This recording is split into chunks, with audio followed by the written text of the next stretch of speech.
Eu também acho. Eu também acho. Eu acho que quase foi preso em flagrante, hein? Quase foi preso em flagrante o manequim. Olha, nós estamos diante de uma situação, senhores, que é a coisa mais inimaginável possível. Mas nós estamos vivendo esses momentos terríveis. E não bastassem todas essas questões relativas à pandemia, e eu não estou aqui fazendo pouco da morte de ninguém, tenho perdido amigos queridos. Eu tenho um grande amigo que está hoje à beira da morte, está entre a vida e a morte numa UTI.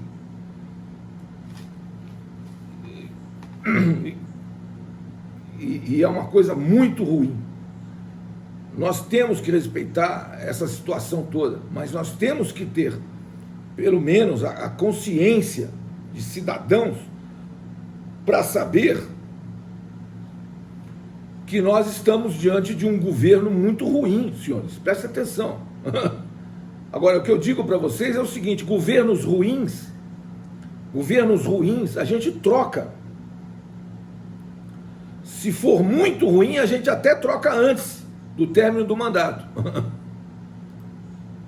Mas pior do que isso é não ter governo algum. Então vamos agradecer a Deus que ainda temos um governo ruim, para, se a gente tiver visão política, capacidade financeira, capacidade de visão de cidadãos, consigamos trocar o governo ruim, né, a tempo. Mas não é, veja, é uma situação que nós nunca vivemos, não estávamos preparados para isso. E com isso gera, todo mundo se acha no direito de ditar suas próprias regras, né? E não é possível ditar as próprias regras. O que determina é o texto constitucional. É por isso que a pirâmide de Kelsen é a questão mais super importante para entendimento da ordem jurídica. No topo da ordem jurídica está o texto constitucional. Qualquer lei que for incompatível, ou qualquer ato normativo incompatível com o texto constitucional, é nulo de pleno direito. Então vejam só, começando a estudar os nossos chamados princípios constitucionais tributários, nós vamos novamente dividir a tela com vocês aqui para começar a enfrentar este primeiro dos 11 princípios constitucionais tributários, que é o princípio da legalidade. Vejam, senhores, nós temos que a Constituição Federal, no artigo 5º, inciso 2, ela diz que ninguém será obrigado a fazer ou deixar de fazer alguma coisa, senão em virtude de lei.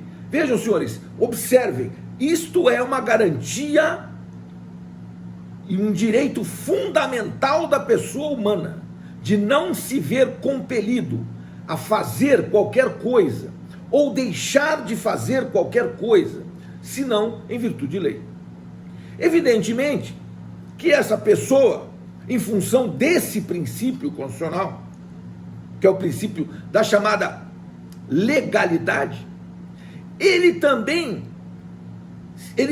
tem o direito fundamental previsto pelo artigo 150, inciso 1 da Constituição, de não ser obrigado a pagar tributo sem lei. Seria um contrassenso, dissesse, você é obrigado a pagar esse tributo aqui. Não tem lei, mas você é obrigado a pagar. Eu não seria obrigado. Por quê? A norma do artigo 5º, inciso 2, ela é transportada para o artigo 150, inciso 1, no que diz respeito à matéria tributária. Então ela diz o caput do artigo 150, sem prejuízo de outras garantias asseguradas ao contribuinte, é vedado à União, aos estados, ao Distrito Federal e aos municípios, inciso 1, exigir ou aumentar tributo sem lei que o estabeleça. Então é vedado exigir tributo e é vedado aumentar tributo sem lei que o estabeleça. Isso em direito tributário é chamado o princípio constitucional da chamada legalidade estrita. Por que legalidade estrita? Porque, vejam, não se pode exigir, não se pode aumentar tributos sem lei que o estabeleça. Isto é legalidade estrita. Agora, esse conceito jurídico de legalidade estrita, ele permite uma relativização que não é, veja, não é exceção à legalidade, é cumprimento da legalidade, mas relativização, mitigação do princípio da legalidade estrita. Veja, nós estamos dentro da legalidade. Não se pode imaginar a quebra da legalidade no âmbito de um Estado democrático de direito. Veja, porque imaginar a quebra da legalidade seria imaginar a quebra do Estado democrático de direito. Veja, eu não posso imaginar o seguinte: eu vou interromper o Estado democrático de direito, vou dar um tapa na sua cara, depois eu retomo o Estado democrático de direito. Posso fazer isso? Não, não posso. Se eu der o tapa na sua cara, estaria praticando ato ilícito. Se eu praticar ato ilícito, eu tenho que responder pelo meu ato ilícito. Ponto. Porque eu estou no ambiente... Veja, democracia não é anarquia. Democracia não é liberdade de se fazer o que se quer. Não, muito pelo contrário, isso é um conceito completamente obtuso de democracia. Democracia é ordem. Democracia é comando constitucional em primeiro lugar. E nós, todos brasileiros, estamos sujeitos à legalidade. Todos os brasileiros em matéria tributária estamos sujeitos à legalidade estrita. Agora, quatro impostos e somente 4 impostos sujeitam-se a ter as suas alíquotas alteradas por decreto dentro dos limites estabelecidos em lei. Vejam, senhores, quais são esses 4 impostos? Já falei sobre eles, que são imposto de importação, imposto de exportação, IPI e IOF. 4 impostos chamados de extrafiscais. Por que eles são exceção ao princípio da legalidade estrita? Porque o parágrafo 1º do artigo 153 da Constituição expressamente estabeleceu que é facultado ao Poder Executivo, atendidas as condições e os limites estabelecidos em lei, alterar as alíquotas dos impostos enumerados nos incisos 1, 2, 4 e 5. Ou seja, veja, não se trata de exceção à legalidade, fique bem claro, senhores. Trata-se de mitigação do princípio da legalidade estrita, para permitir ao Poder Executivo, que não legisla, alterar as alíquotas dos impostos para o exercício do governo. Então, imposto de importação, imposto de exportação, IPI e IOF podem ter suas alíquotas alteradas por um decreto do Poder Executivo, mas em que limites? Nos limites estabelecidos em lei. Então, nos limites estabelecidos em lei, nós teremos que o Poder Executivo poderá alterar as alíquotas dos impostos previstos no artigo 153 da Constituição, incisos 1, 2, 4 e 5, importação, exportação, IPI e IOF.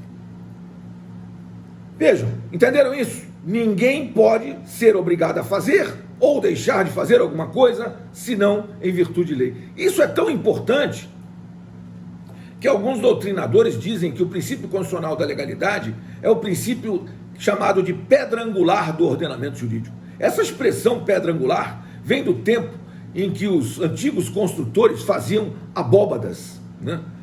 Se você for a Istambul, tiver a oportunidade de ir à cidade de Istambul, você vai ver vários e vários templos feitos com pedras encaixadas umas nas outras, em que naquele tempo não havia cimento. Cimento era uma coisa que não existia. A argamassa era feita com areia, né? E óleo de baleia, né? E outras coisas, né? Mas não existia o cimento. Então, se não existia cimento, como é que eu vou fazer uma abóbada perfeitamente, né? Uma meia esfera, né? De proporções imensas?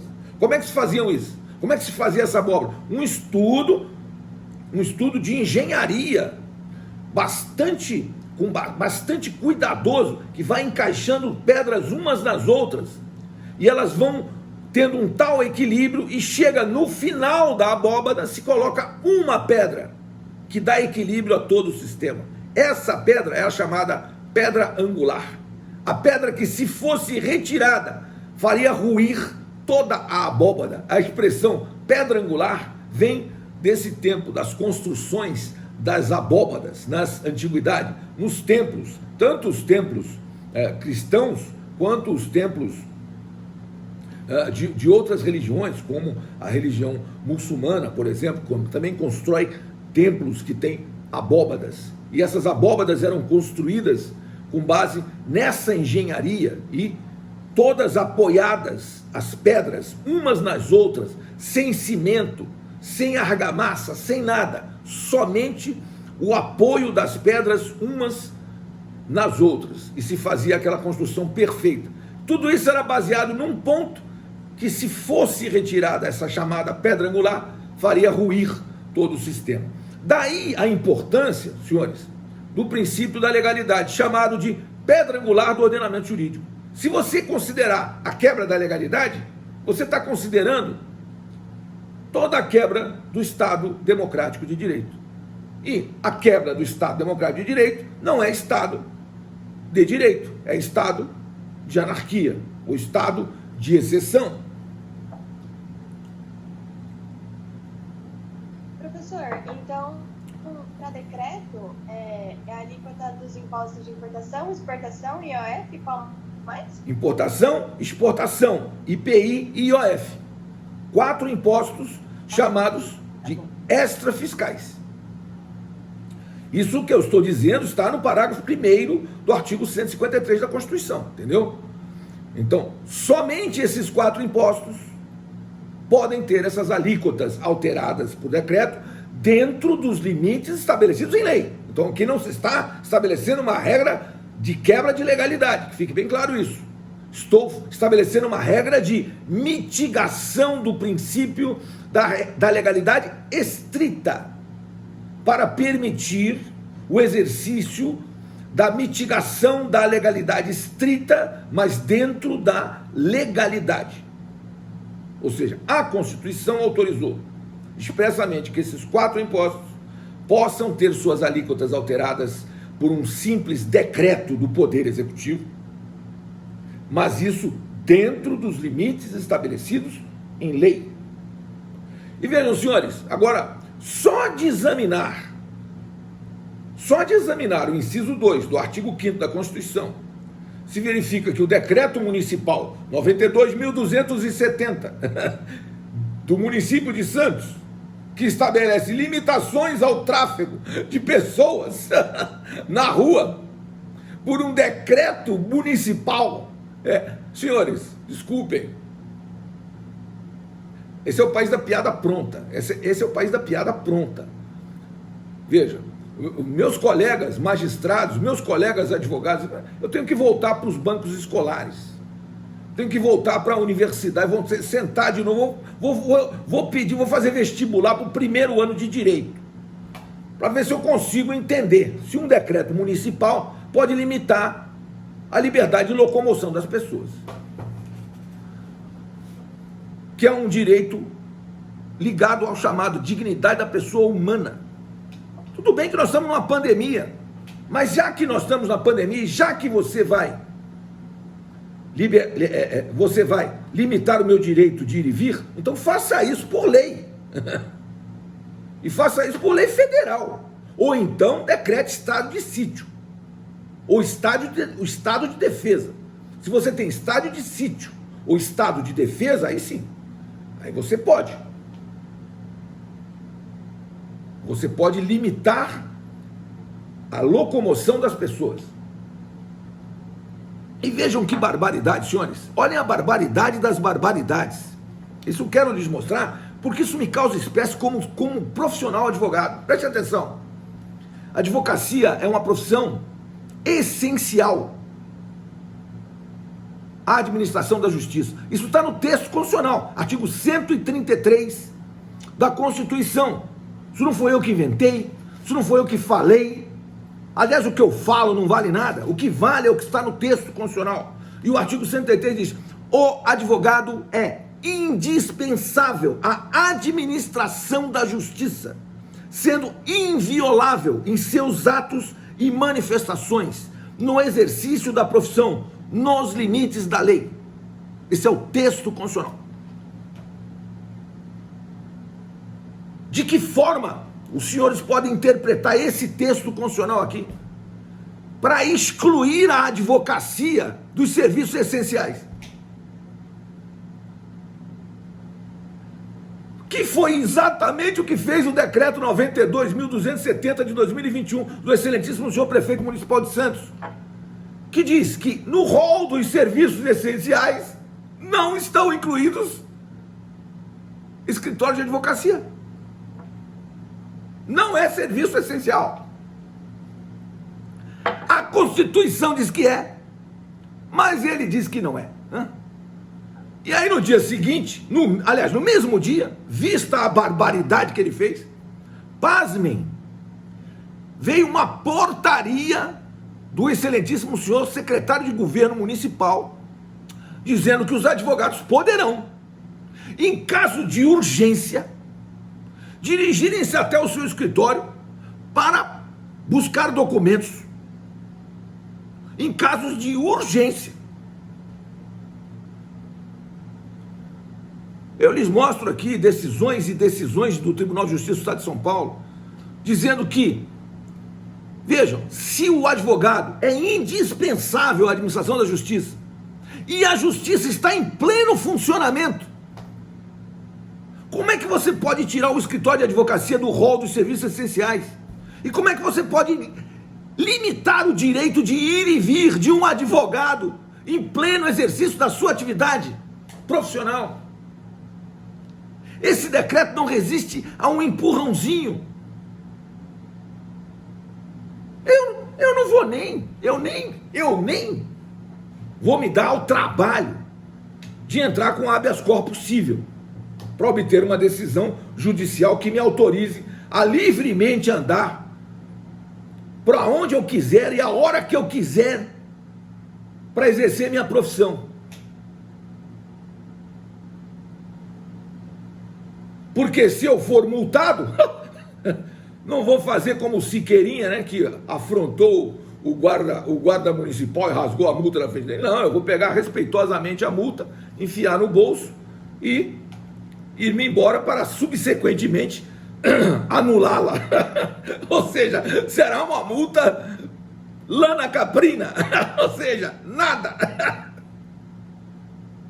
Ou até eu sou capaz até de pagar os R$300 de multa para contribuir, né, pro Tesouro Municipal espontaneamente, né, porque a multa não é devida, absolutamente. Mas eu posso até pagar para contribuir pro erário municipal. Mas vejam, senhores, que absurdo dos absurdos dos absurdos. Nós estamos diante de grandes falácias. O direito de ir e vir é o direito mais sagrado que você tem. Você só pode ser impedido de ir ou de vir se você tiver em flagrante delito, ou se você tiver uma ordem de prisão decretada por um juiz. Fora dessas duas hipóteses únicas, você não pode ter seu direito de liberdade cerceado. Agora, um advogado, mormente, por ser um serviço essencial e indispensável à administração da justiça, não poderia jamais ser excluído do rol dos serviços essenciais. Mas não está, senhores, misteriosamente não está. Veja, a justiça é serviço essencial, Se você tiver o seu direito violado, onde você vai perseguir o seu direito? Se alguém der um tapa na sua cara, você vai fazer o quê? Deixa pra lá. Bom, não tenho direito, porque a justiça não está funcionando, ou a justiça está funcionando. A justiça está funcionando. E se a justiça está funcionando e o advogado é indispensável à administração da justiça, o advogado também é um serviço essencial. Está na Constituição, está na lei 8.906 de 94, que é o Estatuto da Advocacia. Está na lei federal, está na Constituição federal, mas não está no decreto municipal. Não está, não consta. Não, advogado aqui não é serviço essencial. Se você puder, se você quiser ir buscar um documento urgente, vai ter que comprovar a urgência, hein? Porque senão você vai ser multado em R$300. Vejam, senhores, isto é aquilo que a gente chama de arbitrariedade. O poder público, ele tem os grandes administrativistas, eles tratam de um poder que chama-se o poder discricionário da autoridade pública. O poder de decidir num sentido ou no outro sentido, segundo seus critérios de conveniência e oportunidade.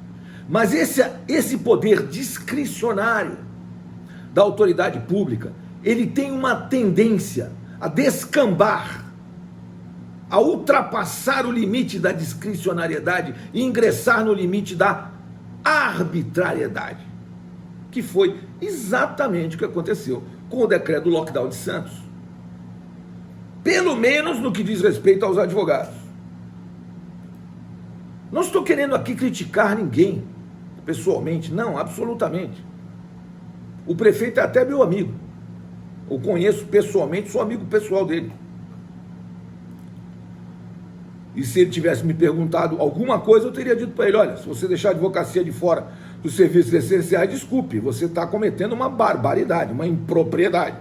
Mas, evidentemente, eu não fui consultado, porque eu não sou do governo, nem faço parte de nenhum cargo, muito pelo contrário, eu só gosto de litigar contra o governo, jamais participar dele.